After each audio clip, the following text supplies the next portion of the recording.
In today's lesson, we're going to be using Washer method to find the volume between two equations, one revolved around the x-axis. So in here we have this question, asks us to find the volume between the equations 1/3 x cubed and 3x when rotated around the x-axis.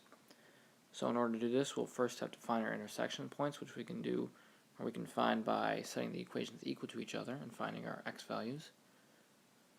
So let's first multiply each side by 3. Gives us x cubed equals 9x. We can get rid of an x on each side, giving us x squared equals 9.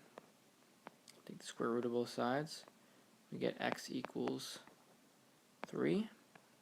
And then both equations do go through the origin, so we have another x value of 0.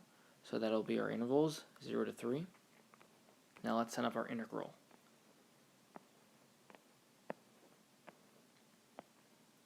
Now in order to do this, we'll have to first find which equation is on the top and which is on the bottom in order to figure out which one we need to subtract from the other.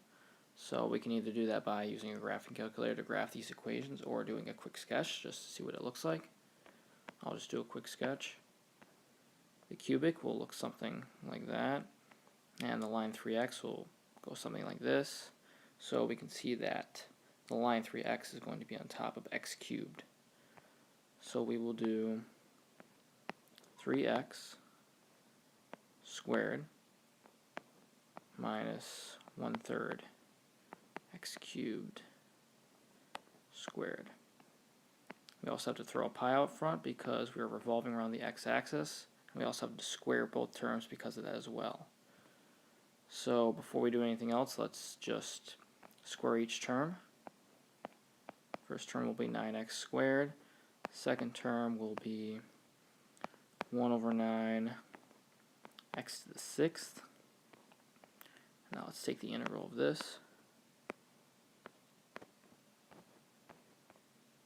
This will give us 3x to the 3rd minus 1/63 x to the 7th. And we have our 3 and our 0 and our pi over here. Now let's plug in our 3 and our 0. 3 squared is 27 times 3, that's 81, minus 3 to the 7th, okay, that's going to be 2,187 over 63. And we still have our pi out front.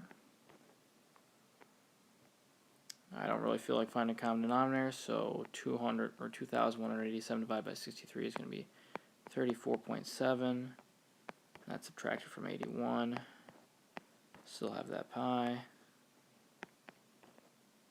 And this will end up being 46.3 pi. That's your answer.